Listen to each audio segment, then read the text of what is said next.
Cijenjene dame i gospodo, nastavljamo dalje. Ladies and gentlemen, we continue with this interesting conference with our second panel that will discuss the structure and organization of Islam in Bosnia and Herzegovina and Austria. We have 4 presenters. The first presentation will be by the academic, Dr. Enes Karic, who will talk about how Islam should be organized in pluralist societies. When I was thinking about how to present Professor Karic, it was very difficult. I mean, we could devote a whole conference to who Professor Enes Karic is, what he wrote, and what his contribution has been to the Islamic community, to the Faculty of Islamic Theology, and in the region and beyond. I've had the privilege to cooperate with Dr. Karic when he was director of the Education and Science in the Riyaset of the Islamic community. He's provided a great contribution to the Institute. He is a true professor who shares his ideas with others, with students, with other institutions, and I'm using this opportunity to thank you, Professor, in this way as well. He graduated from the Gazi Husrev Bey's Madrasa in Sarajevo. He enrolled in the Faculty of Islamic Theology and the Faculty of Political Science in Sarajevo. He got his master's degree from the Faculty of Philosophy and his PhD from the Faculty of Philology in Belgrade, where his thesis was translation of Quran. He has stayed as a teacher and researcher in Cairo, at Yale, Oxford, University of California in Santa Barbara, and he has also been a visiting professor at Ludwig Maximilian University in Munich. Since 1981, he has been employed by the Faculty of Islamic Theology. His subject matter is interpretation of Quran, and he has become a full-time professor. Between 1994 and 96, he was Minister of Education, Science, Culture and Sports in the government of Bosnia and Herzegovina. And he also served as a dean of the Faculty of Islamic Theology. And he's cooperated with other faculties and institutes. He also taught the culture of Islam at the Ljubljana University. It's hard to set aside his particular publications, but they've been chosen for the UNESCO programs. And he's been member of many academic councils, such as the Council to Preserve Manuscripts of Islam. He's wrote for different magazines, including American Journal of Social Sciences, and he's been elected an academic of the Jordanian Academy of Arts and Sciences. He wrote in Bosnian, in English, in Arabic, and personally he's done interviews with distinguished Islamic scholars such as Anna Marie Schimmer and Nasser Hussein. And what we Muslims are very proud of is that he's translated the Quran into Bosnian. For those of us who are not directly involved in Islamic theology, Professor Karic proved to be an excellent novelist, and I've enjoyed reading his novels. His latest novel deals partly with his life, sort of an autobiography. Today, we will hear about how Islam should be organized in Bosnia and Herzegovina and Austria. The floor is yours, Professor.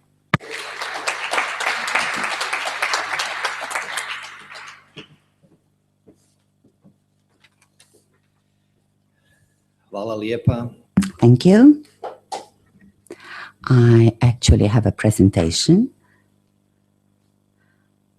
a PowerPoint presentation.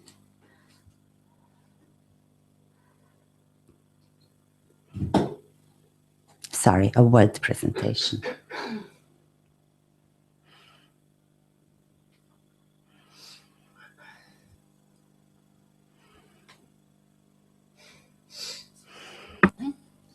Da mi bude slog, da vidim slog. Jeste.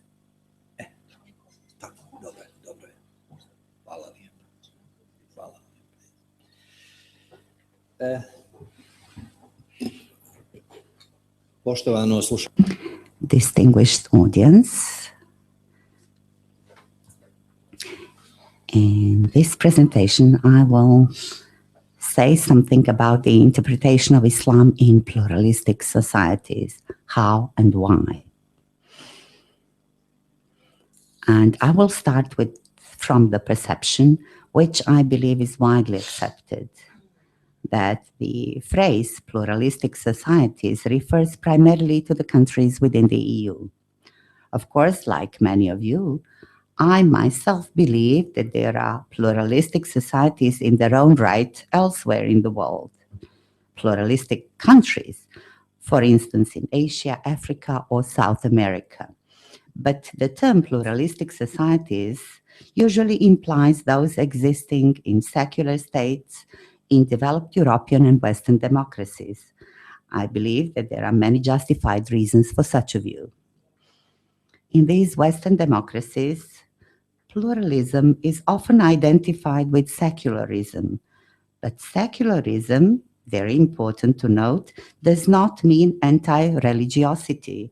The so-called pluralistic societies are building the concept of the development of public or social sphere or public social scene, which is open to a large number of participants.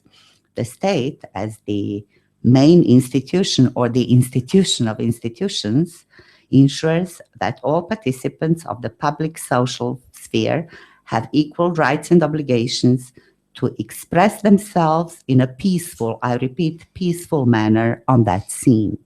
One of our questions here is, how should Islamic communities operating in pluralistic societies interpret Islam? How should Muslims living in pluralistic societies profess or express Islam? Allow me to offer a few pieces of useful information at this point. Firstly, I believe that it is not possible to talk about Islam in general or thematize Islam in a general manner while forgetting its historical concretizations.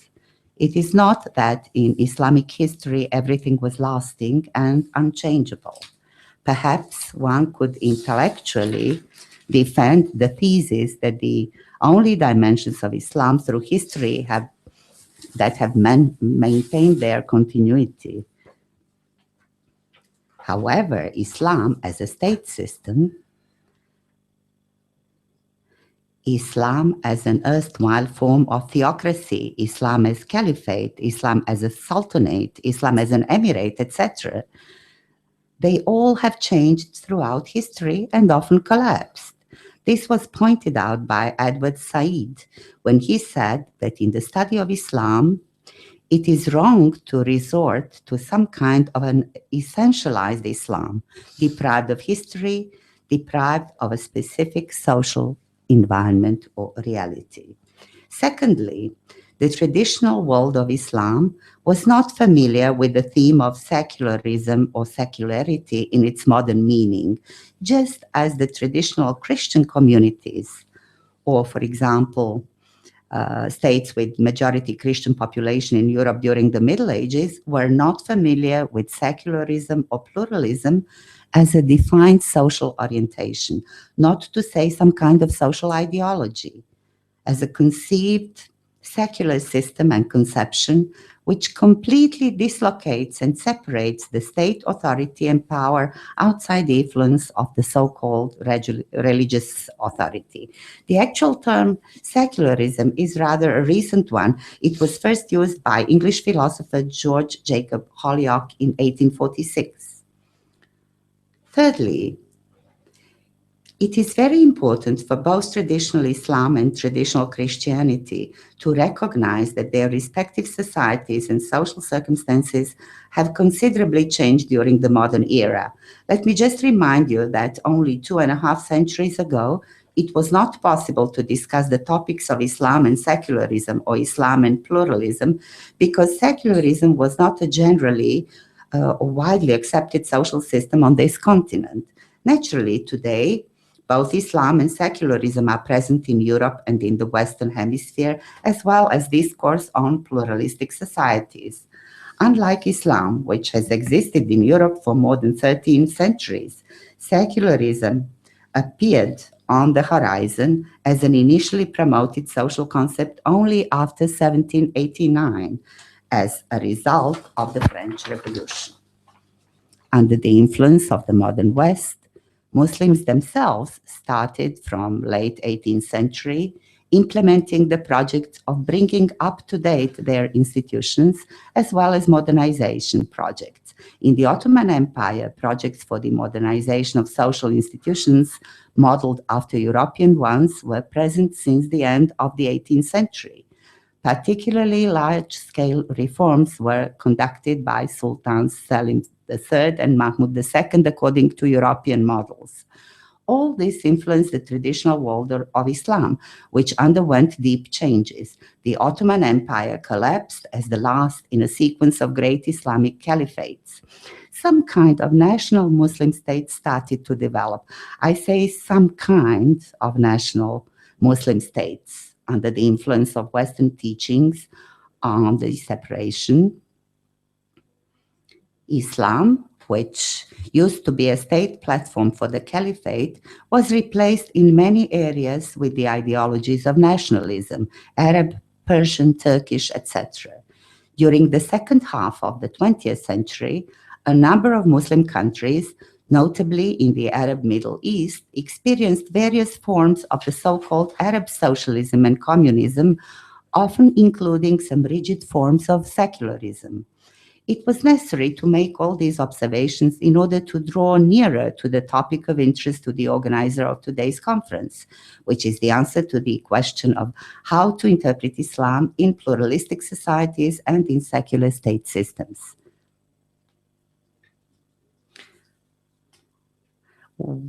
Which we usually refer to as the European Union countries. Since the late 19th century and throughout the entire 20th century, numerous religious Islamic scholars, intellectuals, writers, and public figures have appeared, sharing a common view of Islam as a faith, religion, system of moral and ethical instructions, as a culture and civilization, and less as a state platform. Muhammad Abduhu, in his interpretations of Quran, pointed out that Islam is a faith and that Quran offers a religious message and instruction. Quran does not advocate the establishment of some kind of an Islamic state. Quran doesn't contain the word state. This word is not mentioned in Quran.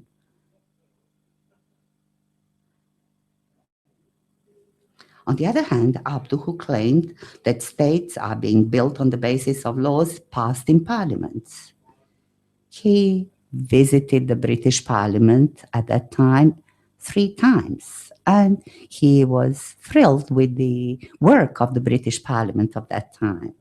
States are, in his opinion, a matter of creative thinking of people, or ijtihad.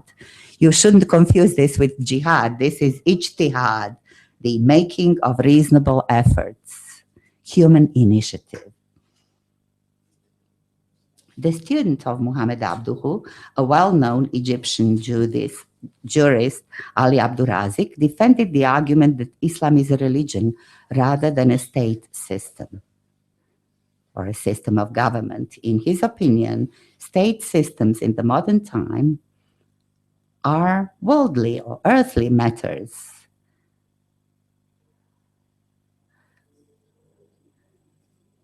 Because the God does not invite states to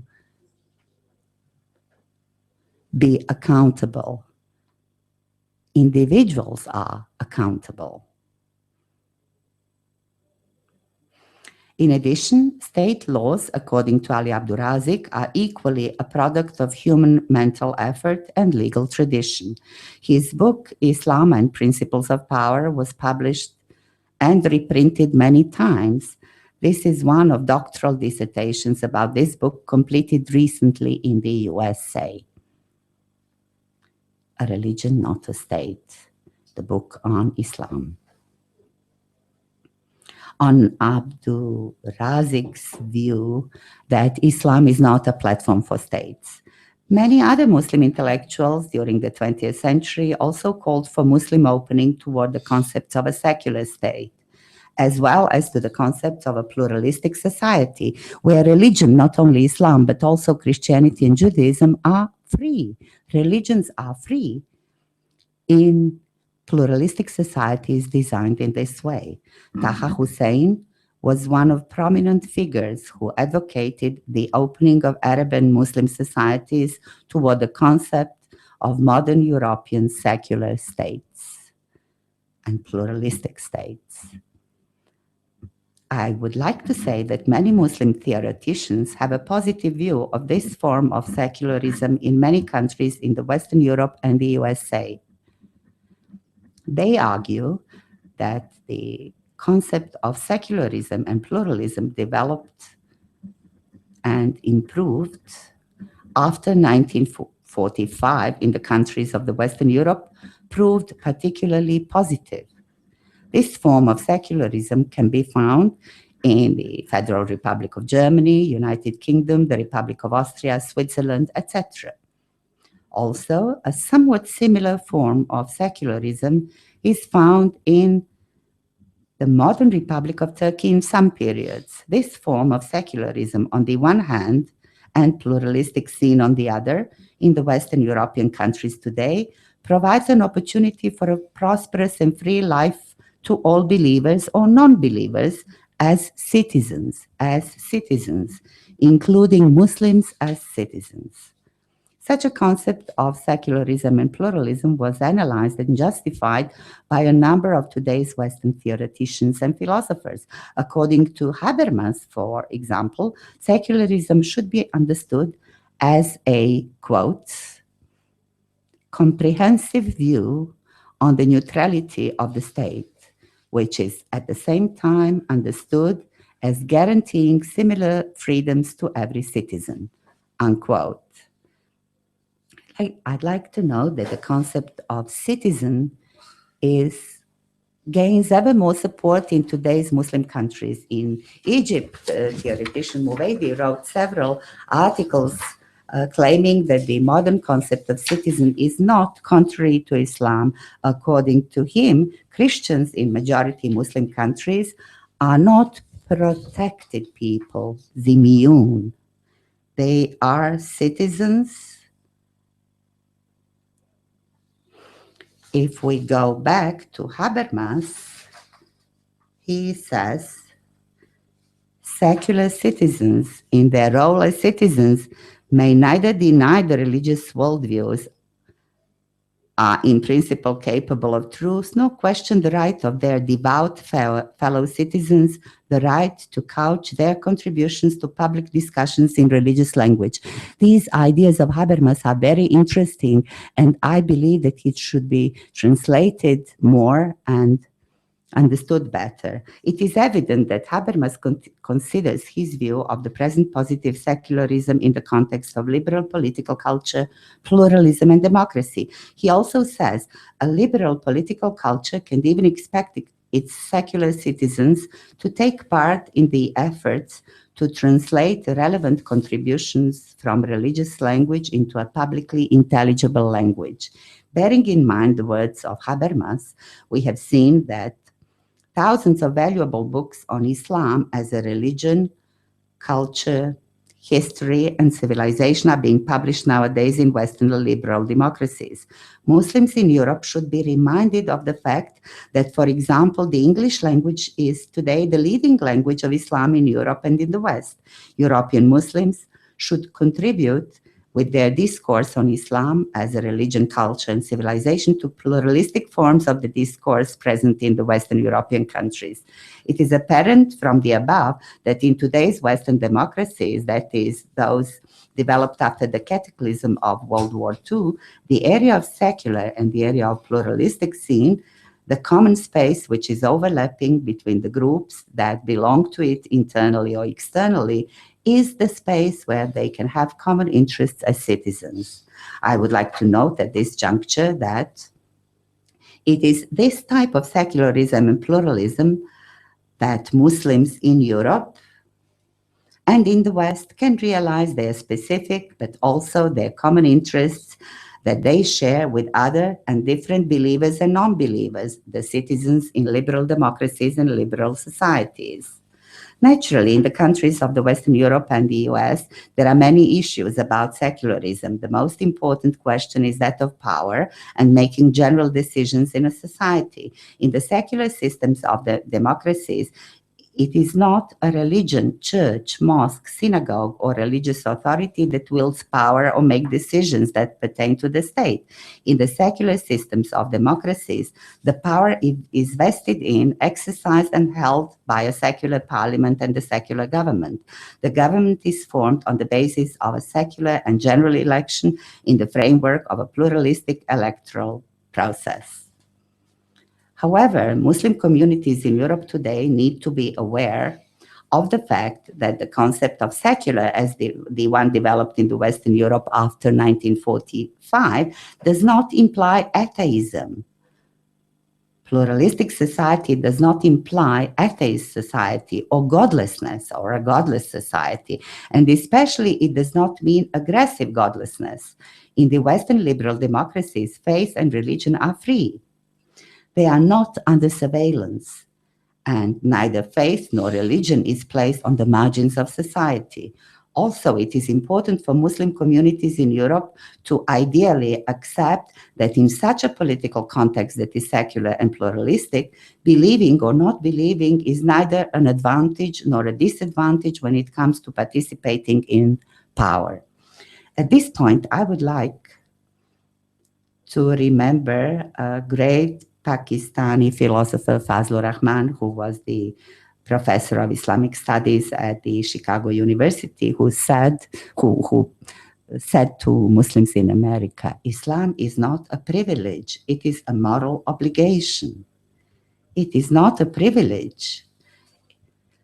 It is a moral obligation. It is very important to tell Muslims in Europe and elsewhere.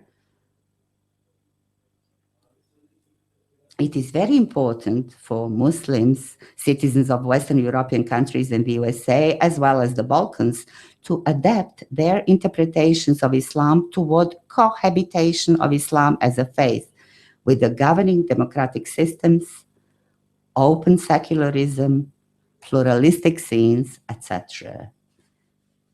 In this regard, it is very important to work with Muslims in educational sense. Namely, in the system of liberal democracy and in the pluralistic environment, Islam, just like any other religion, is left up to each individual. It is an individual decision. Religion in general, including Islam as a religion, is a matter of freedom, personal choice. It rests within a wide field of human rights. On this topic, many valuable papers on Islam have been written in Europe nowadays. I find the works of Tariq Ramadan particularly praiseworthy. Most of them were translated to German, English, and French. In secular liberal democracies and in pluralistic societies, Islam has a chance as a religion. There, with such an interpretation, Islam becomes, if I may put it that way, more religious. There, it stops being a state ideology and is more and more interpreted as a religion, morality, and as a frame of mind or adherence to various ethical norms. When we say Islamic communities in secular and pluralistic societies in Europe and elsewhere, we mean traditional religious communities of Muslims created in the territory of Western Europe in the course of the 20th century, which were shaped, represented, and led by their lower and upper religious hierarchies and organized in their respective institutions, associations, and the media. Muslim and Islamic communities in Western European secular societies express their visible personality externally through their rituals, institutions, and religious hierarchies. Thanks to civil liberties and human rights, Islamic communities are visible and transparent. The secular societies of Western liberal democracies facilitate and encourage many forms of coexistence and cooperation between the state and religious communities. Today's Western European secular countries view people primarily as citizens, and the secular sphere is open for a pluralistic cooperation of all with all. The secular state of today's Western liberal democracies is inclusive per se, it is not exclusive. Therefore, such a secular state and such a secular society include Muslims in social life rather than exclude them. Such a state is trying to usher religious communities and secular and civil society into a coexistent and pluralistic world. The secular state, pluralistic and secular society I'm discussing here engage in areas and regions of general needs of people as citizens, like economy, communications, market, healthcare, education. In short, they deal with all these by regulating their exterior, their technique of running and functioning. The secular state and secular society of Western European countries today have in these fields an exclusive right of governing jurisdiction and sanctioning. The law and laws that govern the secular society take care about justice, but they often are not and do not have to be inspired by faith or religion. Muslims in Europe today need to be educated about this and to accept that in those areas and regions of life dealt with by the secular state and secular society, all people take part, regardless of their religious, ideological, or worldview affiliation. In its ideal concept, today's secular state does not discriminate against anyone, nor does it privilege anyone, for that matter, on the basis of religion, ethnicity, race, class, political views, gender, etc. Religious communities in secular societies and states may subject to criticism many developments in the secular segments of being. For example, they may freely criticize drinking alcohol, the practice of abortions in the health sector, drug abuse, or the practice of divorce, etc. But since they operate in a secular and pluralistic society, in their announcements and reactions, including Islamic communities and associations, they have to be responsible with respect to preserving peace and maintaining the dignity of public discourse. I'd like to note here that Muslims in Europe should know and be taught to know that in secular and pluralistic societies, religious principles have only moral validity. Religious principles have only moral validity or the voice of a believing conscience. Nevertheless, an ideally designed and consistently conducted practice of a secular society which does not discriminate but rather recognizes the entire human freedom, including the freedom of religion, offers an opportunity to religious communities to become even more religious.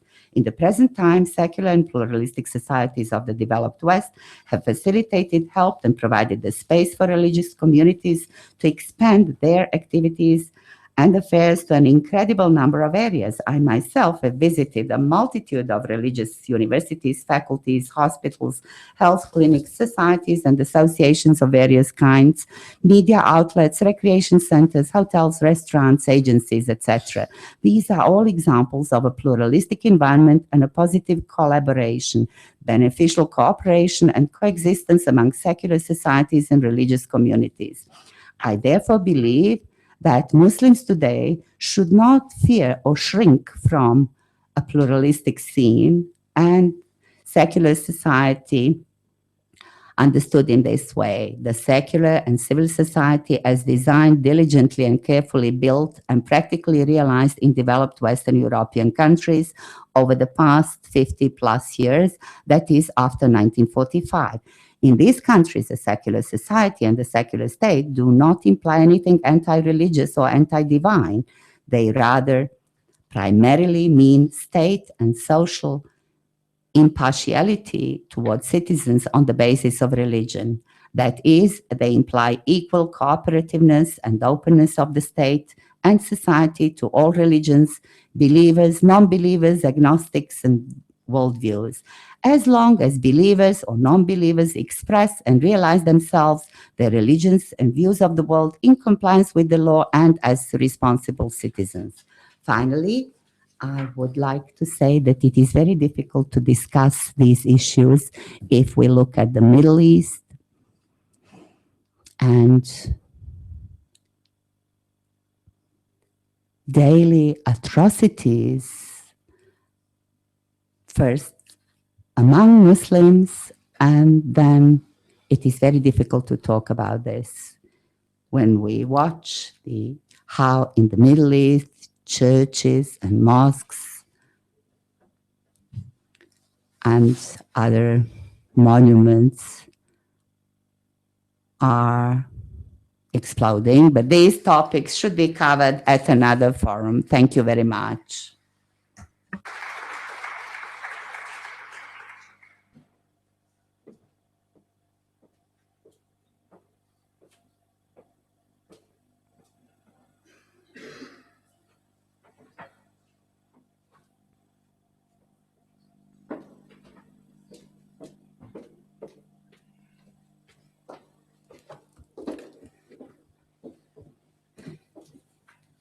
Hvala lijepa, profesore Kariću.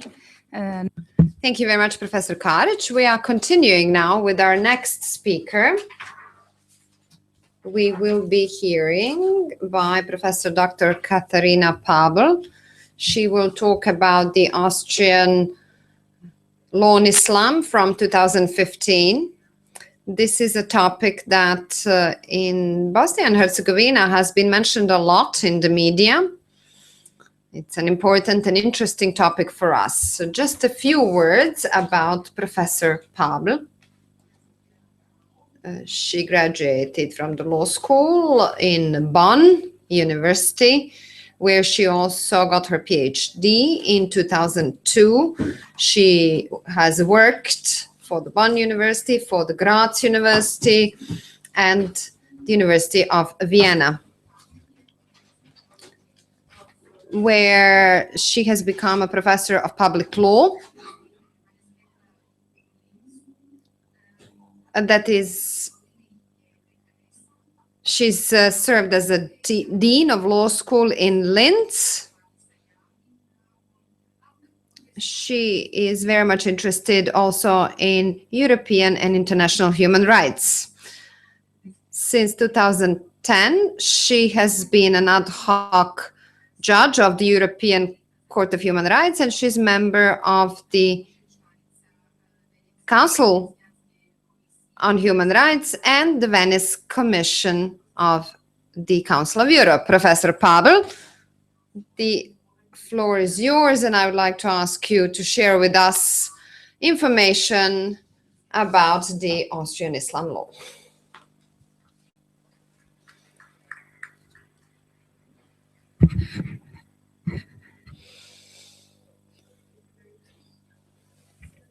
distinguished colleagues, ladies and gentlemen. I will give you some impression on the new Austrian, let's call it Islam law. On March 31st last year, the Austrian Islam law, we can say law on Islam as well, entered into force. The English translation of the title of a law, which is originally in German, is always a bit challenging.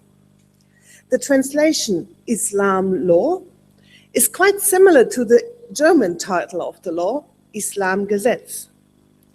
This title, this translation, should not lead to the misunderstanding that the law is intended to regulate the internal affairs of Muslim communities. Furthermore, the law is not to arrange the Muslim faith itself. In fact, the Islam law organizes the relationship between the Austrian Republic and the Muslim communities in Austria, and it deals with the status which is granted to Muslim groups in the Austrian legal order. The newly passed Islam law was recognized and commented on, not only in Austria, but in several European countries, including Bosnia, and even beyond. The high interest regarding this new law is remarkable. It should be mentioned that some aspects of the law had been criticized too, be it in legal or political commentaries, or be it by international observers. The high interest shows that the question how to deal with a plurality of religious communities is discussed widely in European countries. More specifically, the increasing presence of Muslim people and Islamic communities in European countries with a predominant Christian population leads to a lively debate how to handle the diversity of faith. The Islam law of 2015 replaces the former Islam Gesetz dating back to 1912. This former law had been adopted after the annexation of Bosnia and Herzegovina by the Austrian-Hungarian monarchy. It had formed the basis for the peaceful living together with the Muslim population, which at that time became a part of the population of the Austrian Empire. The law of 1912 determined the relationship between the Austrian state and the Muslim community for more than 100 years. Starting in, let's say, 2011, there was a political commitment to amend the law and to reshape the legal frame governing the relationship between the state and the Muslim communities. The political initiative was supported, inter alia, by the outcome of the so-called Dialog Forum Islam. This forum was an institutionalized dialogue process between the Austrian state, representatives of the Muslim communities, civil society, and scientists. And this forum took place in 2012 and formed a part of the integration strategy developed by politics, namely by the now Foreign Minister Sebastian Kurz. In its working report, the Forum found the amendment of the 1912 law to be necessary. That was the starting point for the procedure of amending the law, which took place under continuous dialogue with the Muslim communities in Austria. To give you just very quickly some background information. In Austria, 16 religious communities are recognized by law. They have the status of corporations under public law, which provides them a kind of official certification, you could say. In substance, a number of specific rights follow from the status. For example, the right to organize religious education in public school, as an example. Among others, the Catholic Church, the Protestant Church in two branches, and the Jewish community belong to the group of religious communities granted the status of a corporation under public law. At present, 2 Islamic communities are also recognized by law. These are the Islamische Glaubensgemeinschaft in Österreich, we can translate it by Islamic community, and the Islamische Alevitische Glaubensgemeinschaft, which might be translated by Alevi community. It is expected that other Muslim communities will apply for recognition in the nearest future. Let's now turn to a short overview over the new Islam law and pick up some, let's say, core elements, core aspects of this law. The Islam law comprises 2 core sets of regulation. The first one determines the status of Islamic communities recognized by law and the requirements relating to its internal organization. Furthermore, this first set of regulation provides the requirements for further Islamic communities applying for the status as a formally recognized religious community. The second set of regulations in the Islam law determines rights and obligations for the already existing Islamic communities in Austria that are the Islamic community and the Alevi community, as mentioned before. Turning now to the first part. The Islam law stipulates the conditions to be complied with in order to be formally recognized as a religious community, and by this, to receive the status of a corporation of public law. The related paragraphs refer to the internal organization and the objectives of the respective community. First of all, the community must fulfill minimal standards regarding their internal organization. For example, there must be a name of the community and a place of activities. They must have regulations how to become a member of the community and how to lose membership. Then there must be regulations on the appointment, the term of office, and the dismissal of officials of the community, and the creation and amendment of the internal constitution of the community. These requirements have to be regarded against the background of the general requirements that the Austrian law provides for any religious community applying for formal recognition.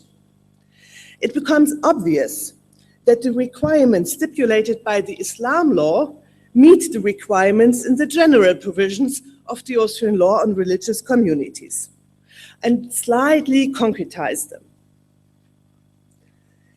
In its second part, the Islam law determines rights and obligations of the Islamic communities recognized by law.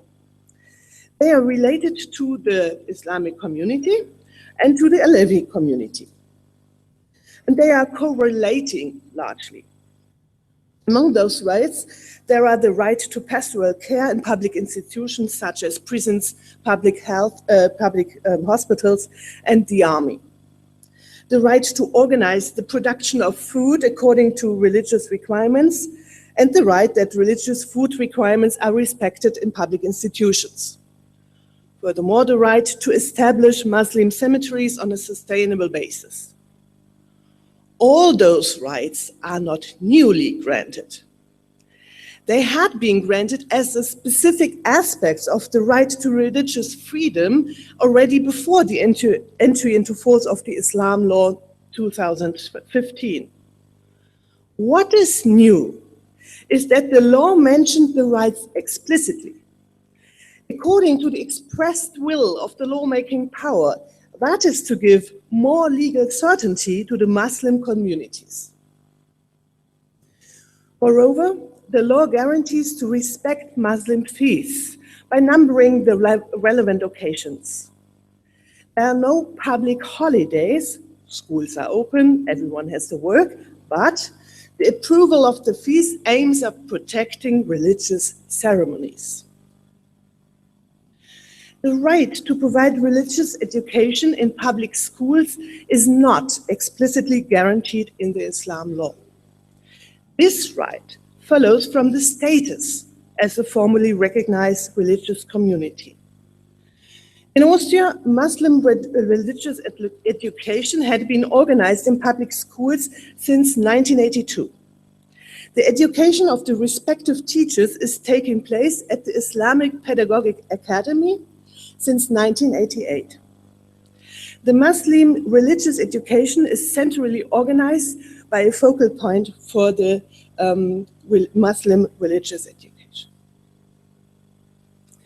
It should be emphasized that the Islam law obligated the state to establish a bachelor and master program in Islamic theology at the University of Vienna, which is starting now, let's say. In this program, there will be a specific branch for every formally recognized Islamic community. This new degree program aimed at educating Islamic theologians and teachers in Austria who could work in the Muslim communities and public schools after having finished their studies.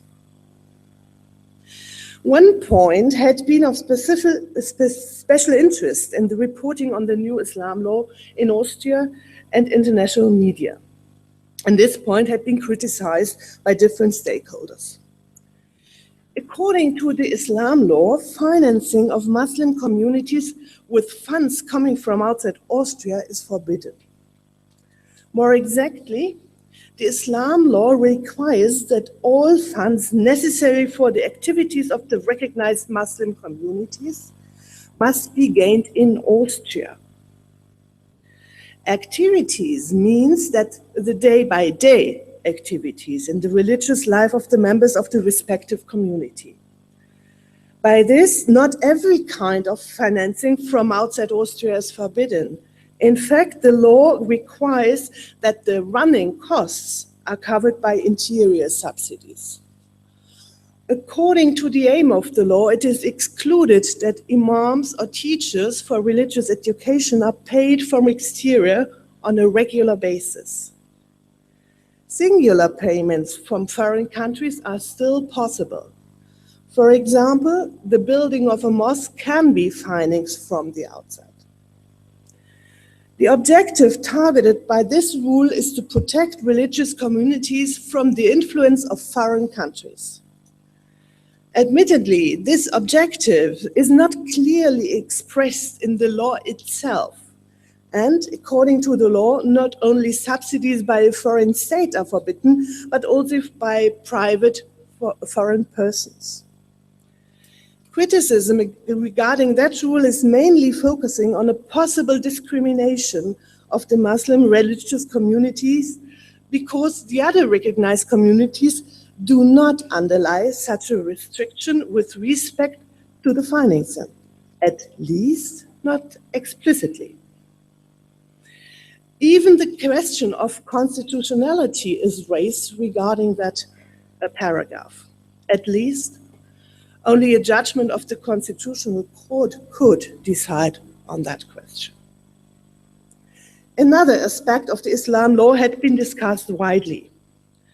Some people feared that the law was requiring, as a precondition for the recognition of a consistent translation of the Quran in German language, or even the only use of a German version of the Quran. In my view, both fears were based on a misinterpretation of the law. The Islam law provides for the submission of several documents if a community applies for recognition. Inter alia, the community has to explain its religious doctrine vis-à-vis the competent authorities in order for them being informed to decide on the application. As in any proceedings dealt with in Austria, these documents have to be provided in German. If the Quran forms an integral part of the respective doctrine, the community applying for recognition has to provide a translation. I am convinced that the authorities will accept any translation in German. Especially, it is possible to flag out different opinions regarding the correct translation and deviating from other translations. There is no obligation to provide any, let's say, official translation. I will conclude. By amending the Islam law in 2015, the relationship between the Austrian state and the Muslim communities was intended to be reorganized. By mentioning the rights of the religious community explicitly, it was mainly aimed at promoting legal security. The lawmaking process was intended to take place in a spirit of cooperation and dialogue between the state and the Muslim communities. Due to the global development at the beginning of the year 2015, the finalization of the lawmaking process faced political obstacles. As a mainstream trend, the relationship between Muslim communities and European countries became difficult. In Austria, there had been some tensions between the existing Muslim communities too, which caused criticism against details of the upcoming law. I think it should be noticed that the main focus of the Islam law is not to grant public security or public safety, without neglecting that some aspects of the law may touch these issues. In fact, the law mainly aims at forming a framework for the relationship between the several Muslim communities and the state in legal terms, by way of a cooperative approach. If the law will persist for another 100 years as it's preceded, that is still written in the stars. Thank you very much.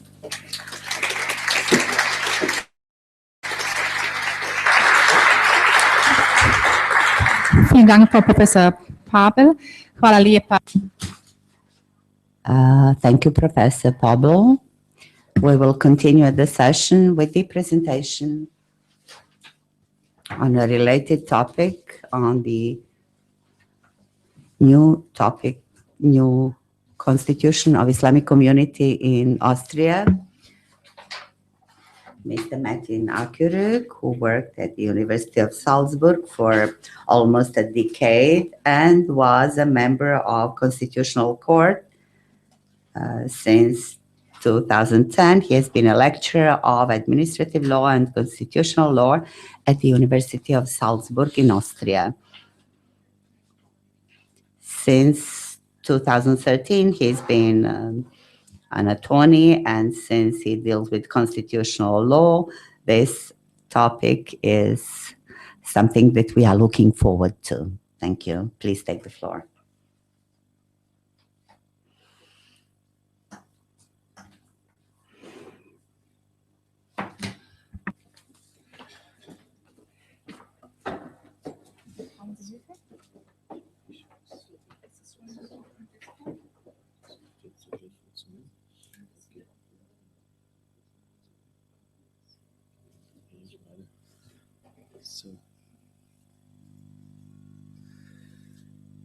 Madam Prime Minister, Ambassador Excellent, guests, ladies and gentlemen, thank you very much, first of all, to have the chance to be honored to speak to you here in Sarajevo about a topic which is very close to me, the constitution of the Islamic community in Austria. As far as I was one of the persons who wrote the legal part of the constitution. First of all, also thank you very much for the kind introduction, but I have to correct one small point. I was not a member of the Constitutional Court. I worked at the Constitutional Court as scientific staff, so I had some experience, but that was too much honor. Thank you. Thank you. Professor Pavel gave us a very good introduction also of, about the history of Islam law, so I can keep it very short. It was already mentioned that the Islam law of 1912 recognized Islam and its members as an official religious entity with equal rights to other religious entities. So it became the Islam community in Austria became its way, let's say, to a public entity of public law, with right of self-government, which means that the Islamic community has some competences and duties which are absolutely without any interference of the state, as mentioned, the religious education, for instance. An administrative regulation of 1988 gave the community its name, Islamische Glaubensgemeinschaft in Austria, which means Islamic community in Austria. So the last step in the short overview is the Islam law of 1915, which also mentioned went into force in end of March of 1915, 2015, sorry, which brought some changes in that way that not the existence of already existing communities will be touched, but new conditions should be set to a new constitution of the religious entities. So, what were these new requirements? First of all, the law in paragraph 31, transitional period until end of December 2015, that meant that the Islamic community had the obligation to change its constitution until the end of 2015, with being in line with the new requirements of Islam law. The new requirements, especially mentioned in paragraph 6 of the Islam law, were the description also mentioned of the religious doctrine, including the text of the main sources and the differences to other existing communities. Why? First of all, the Austrian government had the aim to understand what is the religious doctrine. Even it was always mentioned it is Quran. Secondly, it should also be some kind of mark line to new entities which aim to become officially recognized. So the doctrine should explain its borders and its differences to existing and to new coming communities. Also, the new internal organization was one of the requirements. Why? The Islamic community had no organizations below. It was, let's say, it was set up by civil entities, so-called Vereine. It also had no mosques. So the small parts, and also bigger communities within the Islamic community, they formed the Islamic community. There were from different ethnic groups, of course, different language groups. Let's say if you want to concretize it, there were some 4 or 5 big Turkish groups within the Islamic community, some Bosnian groups, of course, Arabic groups, Asian groups, and so on. And they were organized in civil entities, not in public entities. The new law forced the Islamic community to a reorganization and to found so-called Kultusgemeinden to show the different traditions. And this should also be respected in the new constitution of the Islamic community. I will come to these traditions in one of the next sheets. And of course, one of the most important changes to the constitution was the prohibition of foreign financial sources for daily religious services. So when we got this obligation to create a new constitution, the president of the Islamic community in that time, in former time, gave us a mandate to write a new constitution based on the wishes of the bodies of the Islamic community, which were the Shurarat and the Obersterat as parliament and government of the Islamic community. As I told, we wrote the legal part, but there was also the religious doctrine, which was right by the Mufti and his religious group beyond him.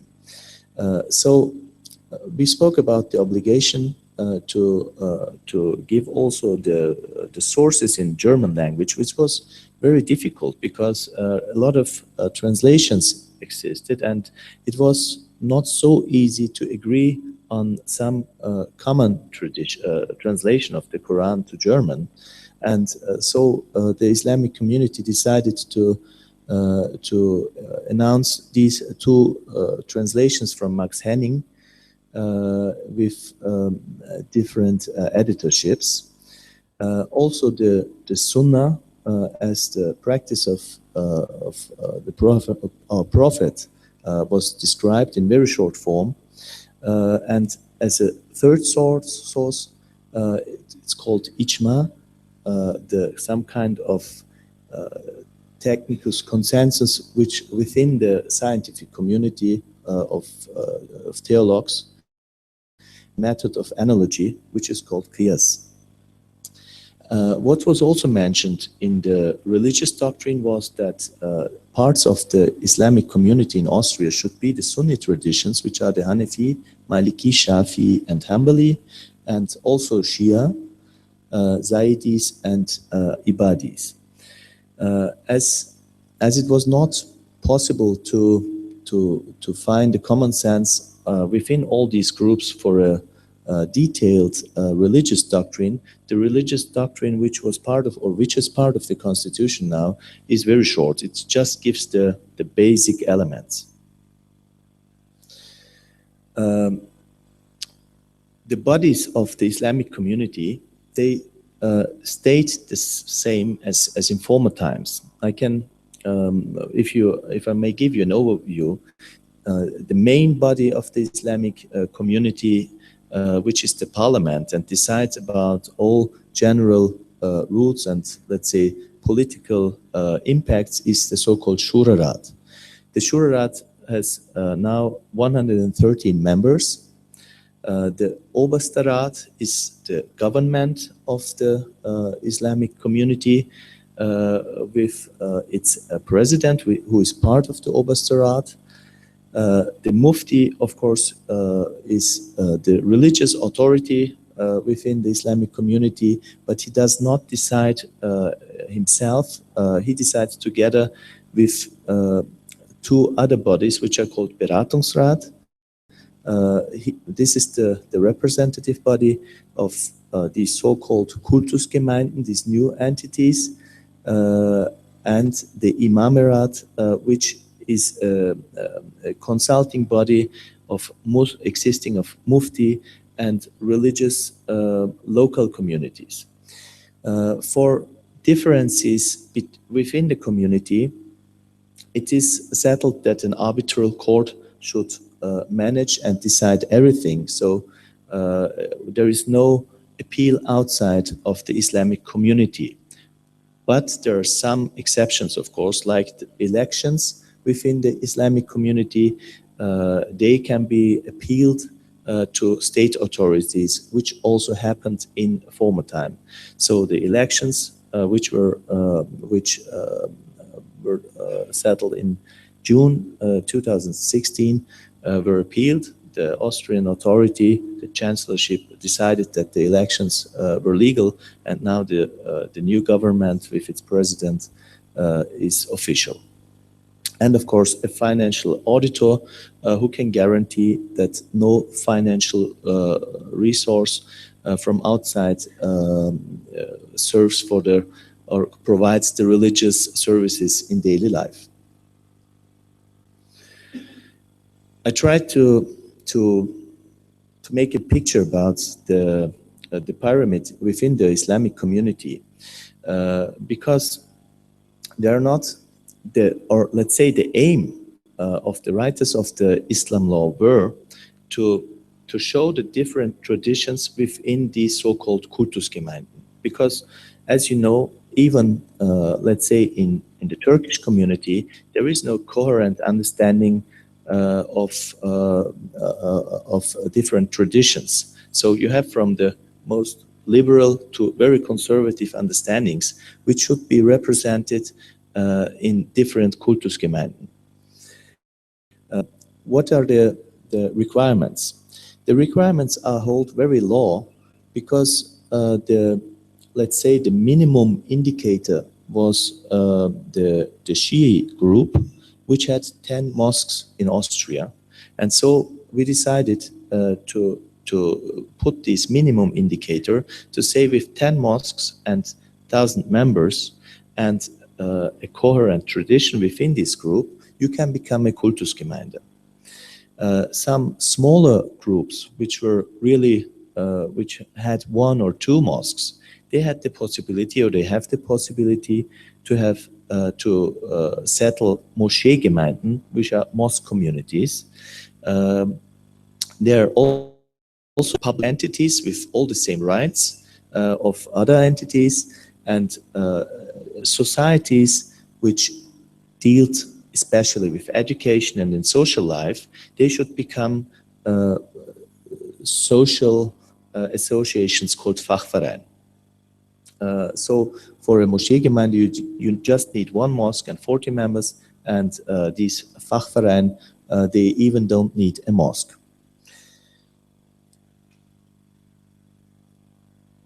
So as these Kultusgemeinden, these public bodies, should carry most of the work of in religious terms, it was decided that, and also they are the biggest parts of the Islamic community, it was decided that these Kultusgemeinden and Moscheegemeinden and Fachvereine should send delegates to the Schurat. So there is no election of the Schurat mandates. It is more a delegation. A Kultusgemeinde has the right to send 4 delegates to the Schurat, and for every additional 10 mosques and 500 members, an extra delegate. That means if you have 20 mosques and 1,500 members, you have 5 delegates in the Shurat, in the parliament of the Islamic community. As the small parts should not be discriminated against, it was decided in the constitution that Moscheegemeinden, mosque communities, and these Fachvereine, which are civil associations, should come together in a so-called Beirat and send also delegates to the parliament for 10 mosques and 500 members, because they're smaller parts. And these Shurarat elects the Obersterat, which is the government of the Islamic community. The election is first you elect the president and then all other members.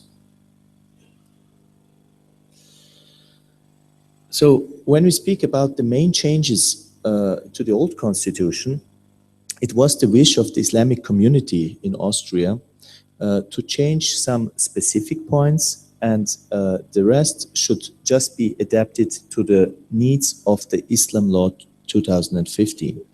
So the creation of a new legal entity called Kultusgemeinde, Moscheegemeinde and Fachverein is of course one of the main changes, because now they are public entities, and in former times they were civil associations. By the way, the Islam Law 2015 also prohibits civil associations to serve with religious services or to provide religious services. These religious services should just be provided by religious associations which are recognized as such. One of the bigger Turkish parts, called Turkish Islamic Union, made an appeal, or let's say an application to the Constitutional Court against this provision, but it was rejected because of procedural reasons. The constitution of the Shurat is also one of the main changes, because in former times the Shurat was directly elected by the members of the community. Now the groups Kultusgemeinde and Beirat, they sent delegates to the Shurat, depending, of course, from the number of mosques and members. Also, one of the main changes is that in former times, the president of the community, he had a job which was normally teacher or inspector in religious teaching manner. It should become a professional president, as it is a full-time job, and the need for serving a professional is so clear that you cannot go on with 2 or 3 jobs. And especially in the educational matters, it should become more professional with installing a special group for education.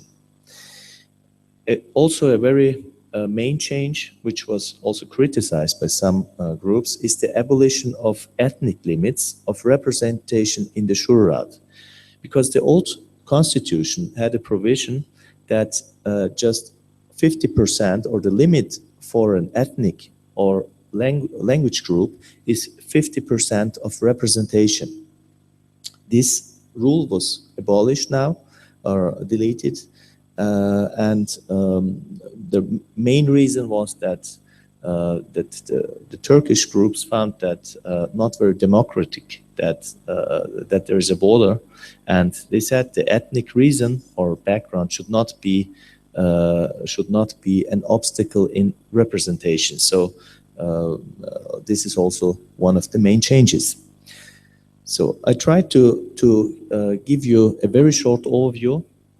I know that these technical things are very different to explain. I hope that this overview gave you at least a small possibility to understand how the new constitution of the Islamic community works. Thank you very much.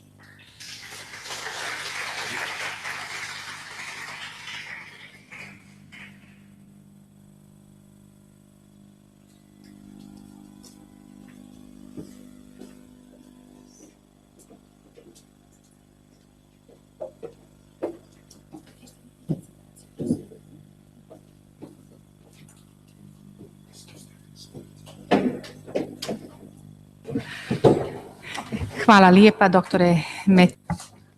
Thank you very much, Dr. Metin Akürek.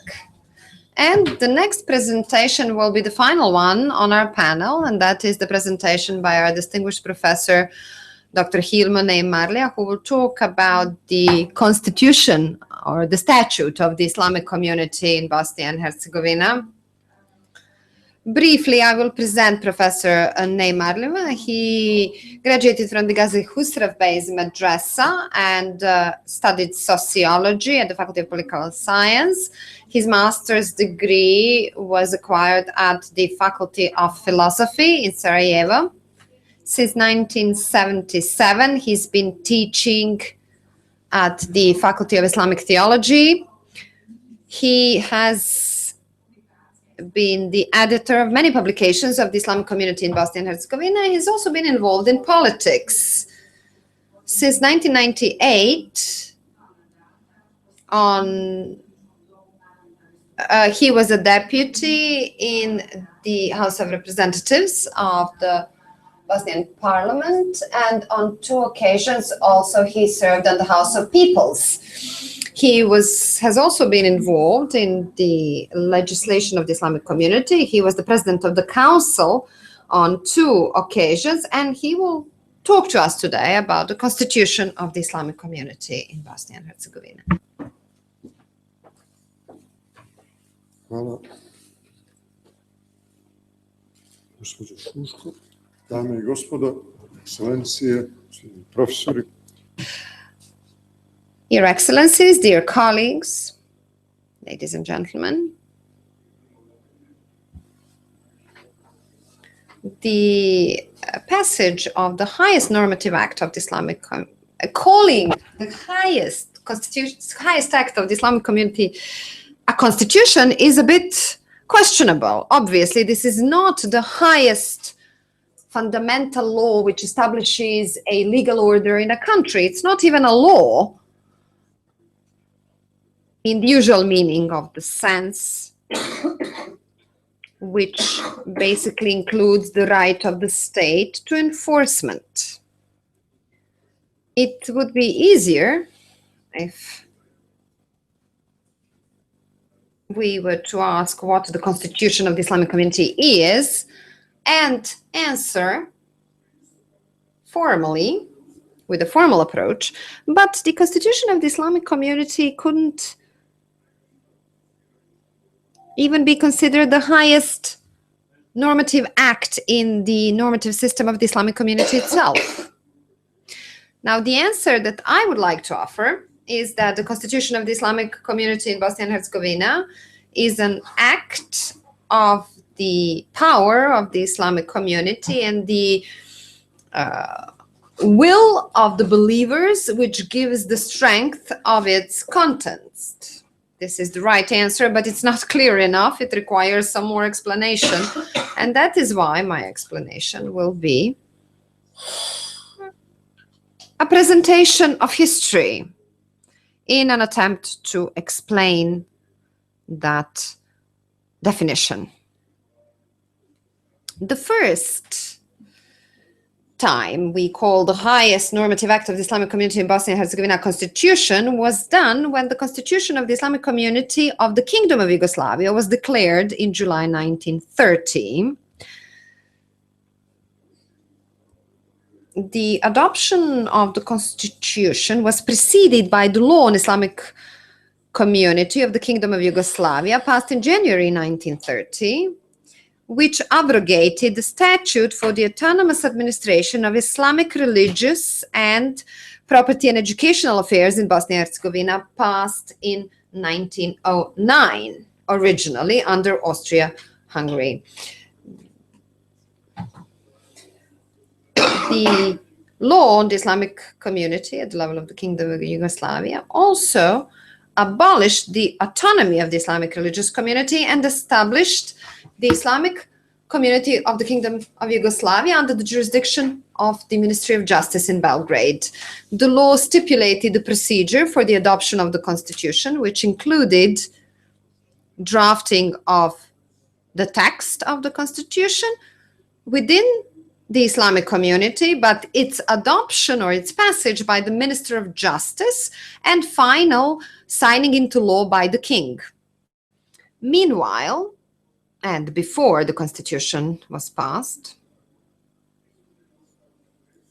the last Reisul Ulema, who had the Menshura, the authority of the highest authority from Istanbul, Jamaluddin Ceausescu, was dismissed. And the king appointed the retired Mufti Ibrahim Glajlić as a reis, and the headquarters of the Riyaset was moved from Sarajevo to Belgrade. In the first article of the Constitution of the Islamic Community says that Islam is one of the recognized faiths in the kingdom. Third says that the Islamic community is independent in managing its own religious, educational, and property affairs in accordance with the traditions of the statute. And the fifth article mentions the constitution as the third source of normative rules that the Islamic community has to abide by. The Sharia law was mentioned as one, and the law on Islamic religious community of the Kingdom of Yugoslavia is a second source of norms by which the Islamic community must abide. These provisions were also concluded in the same formulations in the Constitution of the Islamic Community of the Kingdom of Yugoslavia, passed in 1936, which softened a humiliating position of the authorities, institutions, and members of the Islamic community, which was prescribed by the law and the Constitution from 1930. The new Constitution was passed after the Yugoslav Muslim organization won the elections as part of the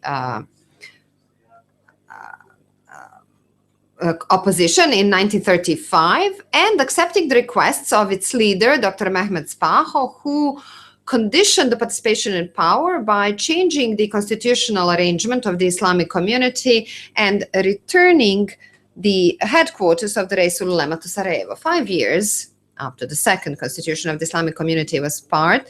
The Kingdom of Yugoslavia fell apart when the German and Italian armies invaded it, and Bosnia and Herzegovina was included in the so-called independent state of Croatia under the Ustaša rule. In spite of the pressures of the Ustaša rule and mass and genocidal crimes committed by the Serbian Chetniks against Bosniaks, the leadership of the Islamic community in Sarajevo did not accept the passage of a new constitution, and accepting the arrangement of the Islamic community under the de facto situation, which is under the Italian and German rule, which would legitimize the Quisling government of the independent state of Croatia.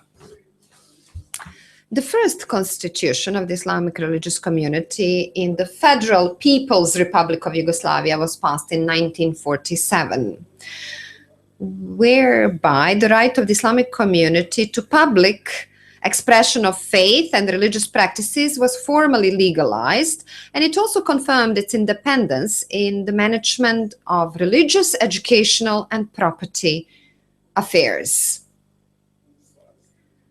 The reality, however, was somewhat different. The communist authorities promoted politically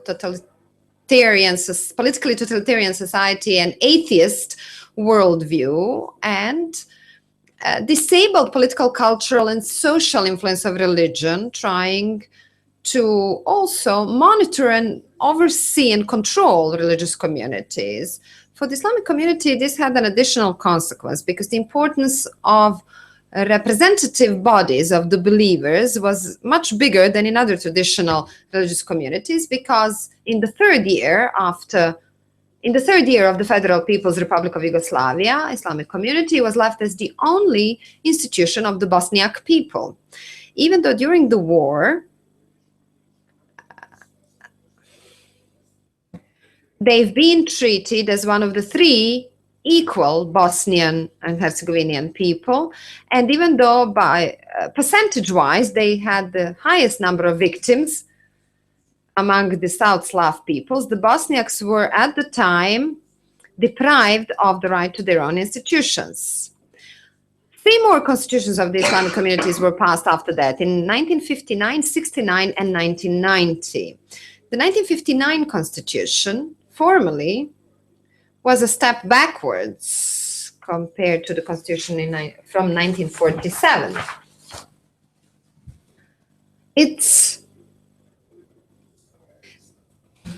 provisions legitimized the state seizure of the Waqfs, denounced the possibility to own real estate, and basically reduced itself by the activities concerning fundamental religious needs of the Muslims. The constitutions, however, in 1969 and particularly 1990, were the result of political and social reforms in Yugoslavia, and improved and expanded the religious life of the members of the Islamic community. The 1969 constitution, in particular, marked the progress by introducing provisions that regulated relations within the Islamic community, and opened up the possibility to have direct relations with religious communities and institutions outside Yugoslavia. The 1990 constitution was passed in a situation where the socialist order was falling apart in Europe and the democratization process started in Yugoslavia.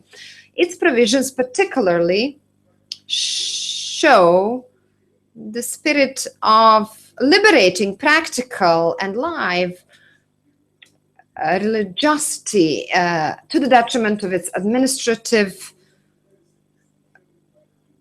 suffocation under previous constitutions.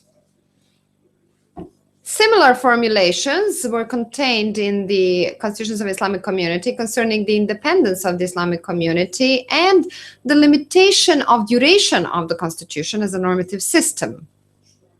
The key formal difference between them was that the procedure for adopting the constitution in the second Yugoslavia was limited to the Council of the Islamic Community and in accordance with the principle of separation of religion from the state, did not include formal participation of political authorities. When the Socialist Federal Republic of Yugoslavia fell apart, the state basis for the Islamic Community of Yugoslavia was gone. And when Bosnia and Herzegovina was recognized as an independent state, there was a possibility to renew the autonomous Islamic community in Bosnia and Herzegovina based on the Islamic tradition, which was originally done in 1909. A brutal aggression against Bosnia and the Bosniak people made it impossible to complete that process. In the circumstances when there were genocidal crimes against Bosniaks, those who worked in the institutions of the Islamic community established the Constituent Restoration Council of the Islamic Community, which decided in 1993 to restore the autonomy of the Islamic community in Bosnia and Herzegovina that was originally established under the 1909 statute. It adopted a constitutional decision as an interim highest normative act, elected a Naibu Rais and his deputy, and established a constitutional committee to draft the Constitution of the Islamic Community in Bosnia and Herzegovina. In August 1995, Constituent Restoration Assembly decided that the President of the Assembly and the Secretary General of the Riyasat should take the results of the committee and turn it into a platform for the Constitution. They did it in January 1997, and the Assembly adopted the text as a platform for drafting the Constitution. The text of the platform was printed in 30,000 copies and offered to the public for a debate. And more than 200 Bosniak intellectuals, well known in religious, social, and sciences and humanities, were individually asked to give their contribution to the debate. The council thereby respected the circumstances of the true freedom and independence of the Islamic community, which did not exist in the past, and on the other hand, the importance of the democratic procedure and active participation of the members of the Islamic community in ensuring normative value of the Constitution. When applying the democratic procedure, the Council followed the original Islamic requirement that the members of a Muslim community must equally decide on important matters directly or through elected representatives, as well as the effects of the democratic rules and procedures in the development of legal and political institutions in the developed Western societies. Even though the debate was a pioneering act, the debate caused widespread interest, and there were a number of contributions to the text. The Constitution of the Islamic Community in Bosnia and Herzegovina was passed at the Council session in December 1997. An important novelty in the Constitution of the Islamic Community in Bosnia and Herzegovina, when compared to the constitutions of the Yugoslav Islamic Community, is shown in two aspects. One, there is an original novelty of the Constitution as a normative system and the expression of the authority that gives strength to its contents. Secondly, there is an important novelty in the organization and the way in which the Islamic community is established and organized. The constitutions of the Islamic community in the first Yugoslavia were formally also the acts of the royal government. In the second Yugoslavia, informal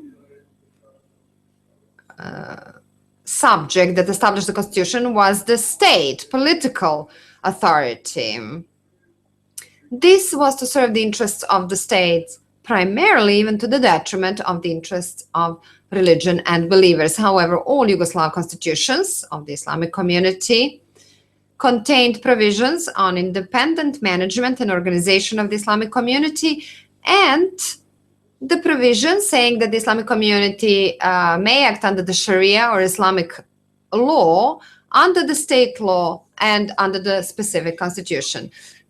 The paradox of the tripartite constitutional sovereignty is less presented in the statements of loyalty to the law and the legality, without which there would be no constitution, and much more in the fact that the Islamic or Sharia law is shown as a specific will or the authority that is external to the constitution of the Islamic community. In the constitution of the Islamic community in Bosnia and Herzegovina, the one that is applicable now, regulations and constitutional norms are not separated. Also, they are not external. Also, constitutional norms of the Islamic community and the state legislation are not in conflict, but not in agreement either, because they do not originally belong to the same system of meaning. The state legislation includes the enforcement rights. The Constitution of the Islamic community has only moral obligation. Therefore, the Constitution of the Islamic community is an act of religious togetherness of the Bosnian Muslims that is originally established in the universal traditions of Islam, and which has existed continuously in an organized Bosnian structure for more than 5 centuries. It is a tradition established by the provisions of the Quran, confirmed by the practices of the Messenger, Muhammad alayhi salam, and widespread and established in the institutions and processes of common testimony or joint and mutual agreement between the Muslims. And we've seen this also with regard to the Austrian Islam law. As a common live narrative of the faith, this tradition ensures the normative value and gives the strength to the constitution of the Islamic community, because inclusion in the community and dependence on the Muslim agreement in religious matters is self-explanatory, and it belongs to the personal faith of the Muslims. You know, the sense of this is presented by the well-known hadith: my community will never agree in false belief. The important novelty in the organization of the Islamic community in Bosnia and Herzegovina is connecting the truth of religion and the will of the believers, of the faithful, in moral, universal religious system where there can be no enforcement, there can be no force in religion or difference among the believers. Those who have the religious authority represent the matters of faith, and the elected representatives of the believers represent the matters of the community. Those who have the religious authority are the imams, the chief imams, the muftis, deputy Reis al-Ulema, and the Reis al-Ulema himself. Representatives of the believers are members of the Jamaat councils, so local communities, local religious communities, assemblies and executive boards of Majlis. This is a higher organizational level. And councilmen of the Mashihat Council and the Council of the Islamic Community in Bosnia and Herzegovina. The duties in the Islamic community are elected and limited in duration. And the most responsible duties a same person may perform only twice. The participation of those who have religious authority in the representative bodies is limited to less than 1/3 of councilmen or assemblymen. Watching from the outside, Islamic community in Bosnia and Herzegovina is a system of religious institutions and an organization of believers. Watching from the inside, it's a developed process of ceremonial religious practices, religious activities, and relationships and opinions where the Bosnian Muslims manifest their Islamic faith in an organized manner. In both aspects, the Islamic community is a unique example of an independent, numerous and organized religious community of Muslims, a community that is at the same time traditional and modern, a community that testifies to the fact that eternal Islamic values and religious norms may be validly merged with ever-changing historical forms of lives of the believers. Thank you very much. Hvala lijepa, profesore Neymarlija. Thank you, Professor Neymarlija. We have 15 minutes before the next break. Maybe not enough, but we still have time for your questions and comments to the panelists, to our panelists. So the floor is yours.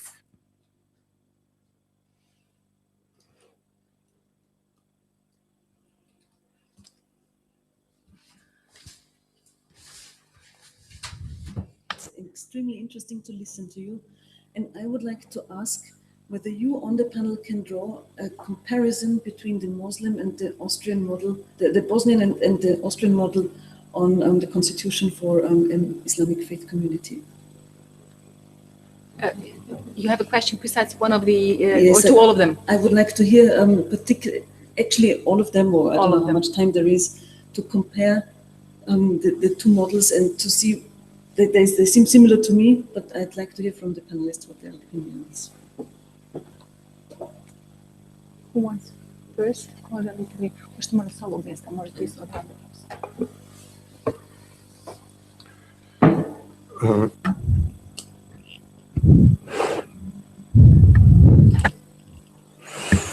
If I understood your question well, it's about the comparison between the constitution of Islamic community and the Islam law. Is that the case? They are comparable. They should be comparable. The law on churches and religious communities in Bosnia and Herzegovina should be comparable with the Islam law.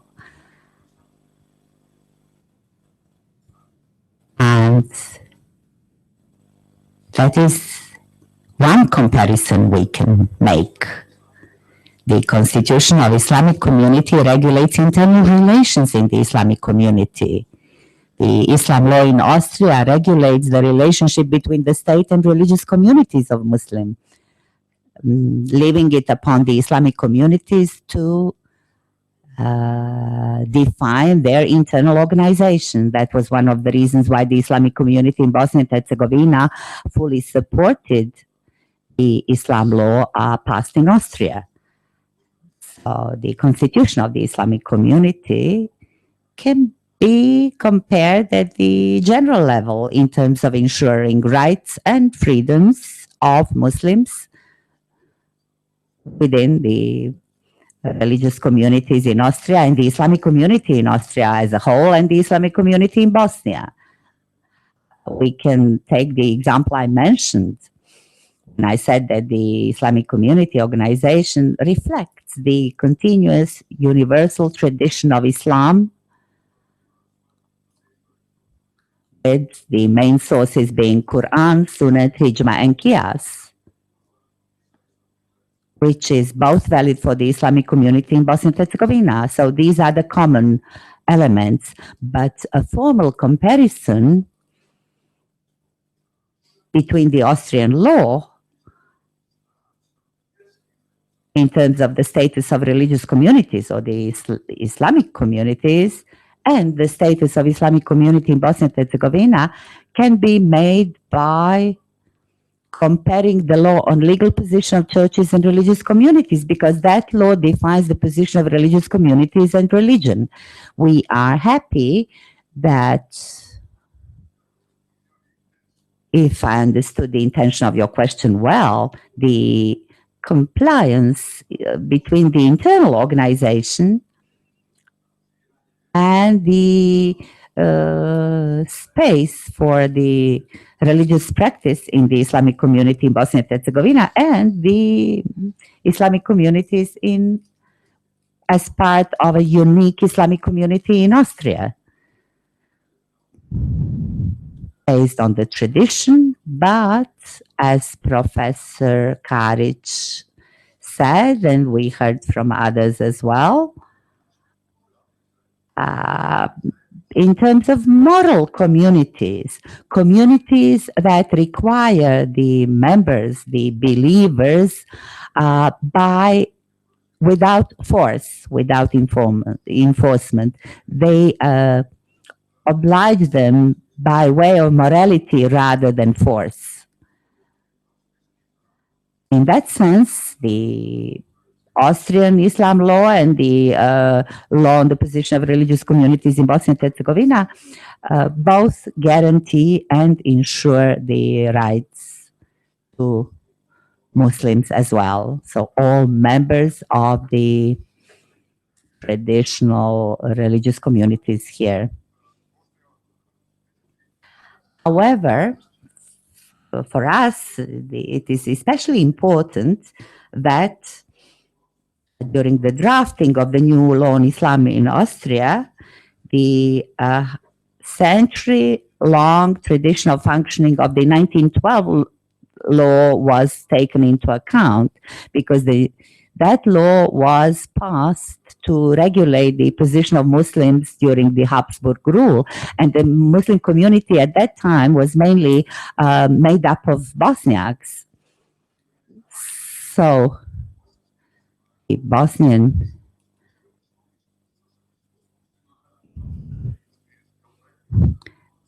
the position of Bosniaks in Bosnia and in Austria at that time can be compared. And this is where we see the possibility for Austria and Austrian legislator and the state, as well as the Islamic community that includes Bosniak Jamaats, to communicate with the Islamic community of Bosnia and Herzegovina and be a living model that may have a wider impact on Europe. Because Austrian example so far is the longest tradition of a legalized presence of Muslims in a Western European country so far. Thank you, Professor Neymarlia. Any other answers comparing the models of Bosnia and Herzegovina and Austria? On main difference, I think the situation of Muslims in Bosnia is much different to the situation to Muslims in Austria, because as far as I understood, there is a much more coherent understanding in Bosnia of living in accordance with Islamic rules than in Austria, because there are different groups, as I tried to make clear, and this was one of the main reasons why the government wanted that the Islamic community declares its religious doctrine, and that was not meant just by giving a translation of the Quran, of course, but how many pages do you think the religious doctrine had in the first draft? Just for estimation. 1,200, more or less? 500. It had 4 pages. Yeah. So now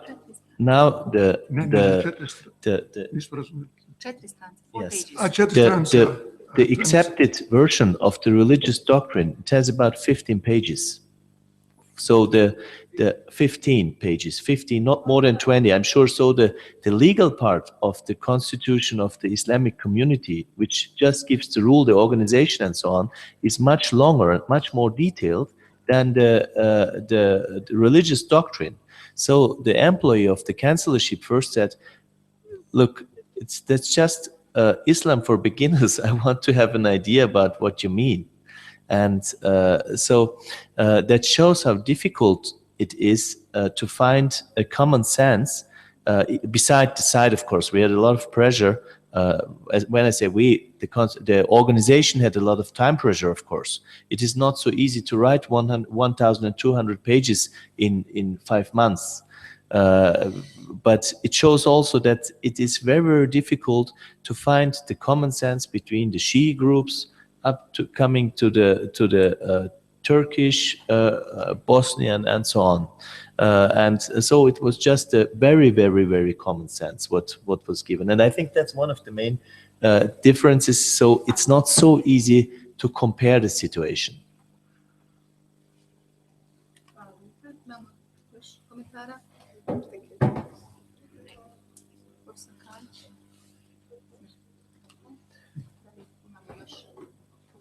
Da li imamo još pitanja? Any more questions?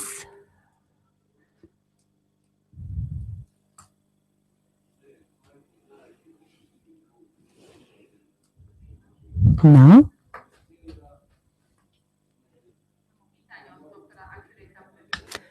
Profesoru Kariću. Because I think it's one of the most important tasks to translate Quran. And do you think it can make sense to make this translation as part of the constitution, or is a translation always some kind of interpretation?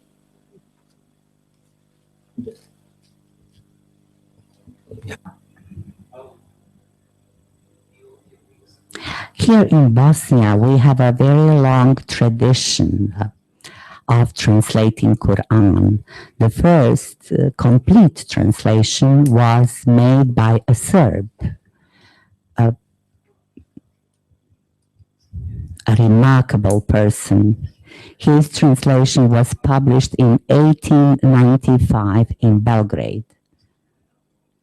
We recently reprinted it several months ago, and in Banja Luka, as part of the ceremony for the opening of Ferhadia Mosque, we promoted it in the government building. So Muslims there told me that the room was full, and they said they were half Serbs and half Bosniaks. So I was very happy to hear that. To go back to your question, we have quite a number of translations of Quran here. For example, from graduates from Al-Azhar University or Čaušević. In footnotes, he referred to the Bible from English translation. Very often he mentioned Bible and some information from Bible in footnotes. I think that translating Quran is always a matter of interpretation on the part of the translator. That is my opinion. It is very difficult to have a translation of Quran that will be valid forever. That is very hard. Just like in the West, the so-called Jerusalem Bible was long awaited for, and Martin Luther's Bible, etc. Likewise, here, the Islamic community does not have one official translation. In Bosnia and Herzegovina, the Islamic community does not have an official translation. I wish they would take my translation, but they don't want to do that. They won't do that. That's it.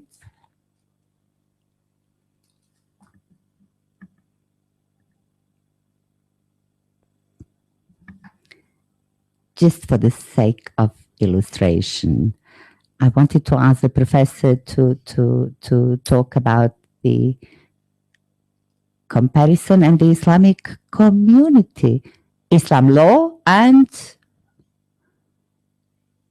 the Constitution of Islamic Community. So just a short explanation of the difference, please. the relationship between the Islam law in Austria and the constitution of the Islamic community of Austria. So if these two can be compared, because the latter regulates the internal organization of the Islamic community along with all parts. The Austrian legal system is, you can imagine, just as a pyramid with the constitutional rights, religious freedom, and below it the Islam law, which regulates the relationship of the state to the community, and the constitution of the Islamic community in Austria is, let's say, some kind of statutory provisions which are let's say recognized and confirmed by an administrative decision of the chancellorship. So it is a constitution which is valid because the state confirmed it, and it is the highest rule within the community. But it's of course not a rule, not a normative rule like a law. It's also no regulation in that manner. So I don't know if this is clear enough or.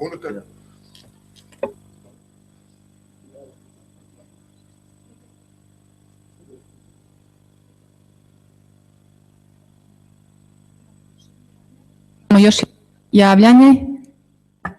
Another intervention. We have the rowing microphone for you to use as well. But please allow me just one more.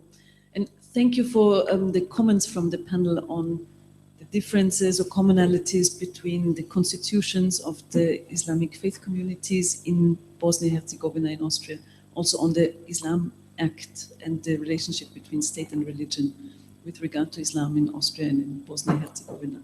My question also concerning, and maybe in light of the last remark in the statement of Professor Karic, if you compare the Austrian and the Bosnian situation with regard to regulation of religion, regulation of Islam, to the rest of the Muslim world or the rest of the world as such, would you consider those two models European? Is there a difference between how Islam is regulated in the rest of the world, maybe also as a historic perspective?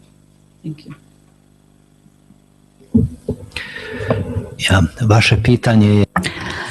Your question is very interesting.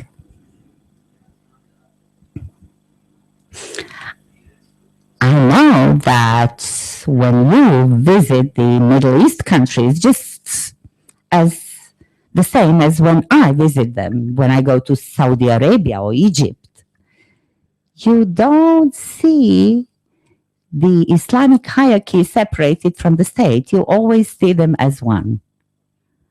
In Bosnia, for a long time, we have had a nice secular separation between the Islamic community and the state since 1878.